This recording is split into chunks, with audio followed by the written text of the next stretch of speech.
Bapak, Ibu, Saudara-saudari,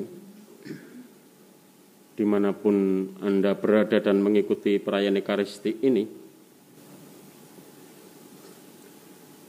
kebanyakan dari kita itu memiliki kehendak baik untuk melakukan apa yang benar, untuk melakukan apa yang baik, untuk berbuat baik sebanyak-banyaknya, untuk berbuat baik semampu kita, pokoknya menjadi orang baik.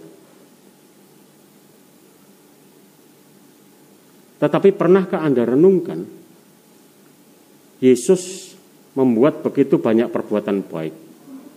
Ia membuat banyak mujizat. Orang lumpuh dibuat berjalan, orang buta melihat, orang kerasukan setannya diusir, dikeluarkan, bahkan orang mati seperti Lazarus dibangkitkan.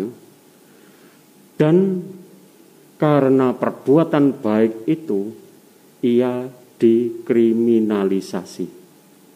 Ia dikriminalisasi. Memang kelihatan ideal dan indah ya, bisa berbuat baik banyak. Tetapi pernahkah kita membayangkan konsekuensi dari orang baik? Orang baik itu, kalau di tengah orang yang punya banyak niat dan motif tersembunyi, itu disingkirkan. Menjadi orang jujur di tengah orang yang begitu banyak memanipulasi keuangan, memanipulasi catatan-catatan dokumen-dokumen, orang jujur ini disingkirkan, dikriminalisasi. Yesus hari ini dikriminalisasi. Sampai dalam Injil dikatakan sampai Yesus tidak lagi tampil di depan umum, dan ia bersama murid-muridnya menyingkir ke satu daerah di dekat padang gurun yang disebut Efraim. Itu Yesus menyingkir karena dia mulai dikriminalisasi, dia mulai jadi buron. Coba kita berimajinasi sedikit ya, perjuangan Yesus, memasuki kisah Yesus.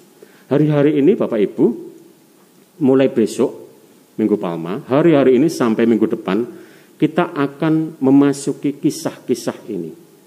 Bukan kisah-kisah romantis yang kita nyanyikan dalam lagu-lagu pujian persembahan terhadap Yesus itu. Kisah-kisah yang sangat dramatis. Kisah seorang yang diadili secara tidak adil, sampai dihukum mati hanya karena dia berbuat baik dan mengatakan dia adalah Mesias utusan Allah, anak Allah. Suatu pengadilan yang sungguh-sungguh sesat, sehingga seorang yang bernama Barnabas dilepaskan, seorang benar disalibkan. Kita memasuki kisah-kisah yang mungkin dramatis dan miris, ya, yang memang harus ditanggung, agar kita menghadapi Yesus itu lengkap, bukan hanya Yesus yang indah-indah dalam lagu-lagu, tapi juga Yesus yang terseok-seok, dihina dan sungguh mengalami ketidakadilan yang luar biasa. Agar kita tahu bahwa menjadi orang Katolik mengikuti Yesus itu dengan kelengkapan kemuliaan dan juga salib. Kelengkapan salib dan kemuliaan, dua-duanya itu satu realitas. Beberapa hari lalu dalam Injil Yesus mengatakan, ya, kalau aku ditinggikan, aku akan menarik semua orang kepadaku. Ditinggikan ini adalah realitas salib. Ketika dia ditinggikan di atas salib, dan dari salib itulah dia menarik banyak orang kepadanya. Dari perjalanan salibnya dia menarik banyak orang kepadanya. Saudara-saudari, dari Injil hari ini kita perlu belajar dan merenung. Apa yang perlu kita pelajari dan apa yang perlu kita renungkan? Yaitu cara kita melihat Yesus. Cara kita melihat bagaimana Allah bekerja. Bagi orang-orang Farisi dan mahkamah agama, mujizat dan perbuatan baik Yesus itu dilihat sebagai ancaman terhadap bangsa mereka.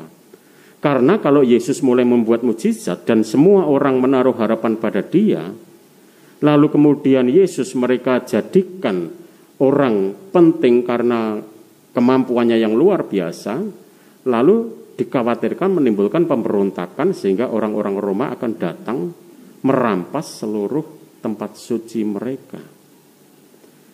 Orang-orang ini melihat Yesus sebagai ancaman, melihat perbuatannya sebagai ancaman.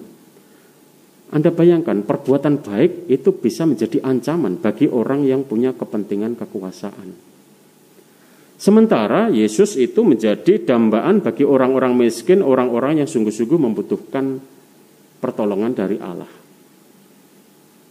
Maka sampai hari ini saudara-saudari, kita perlu selalu menguji cara kita melihat.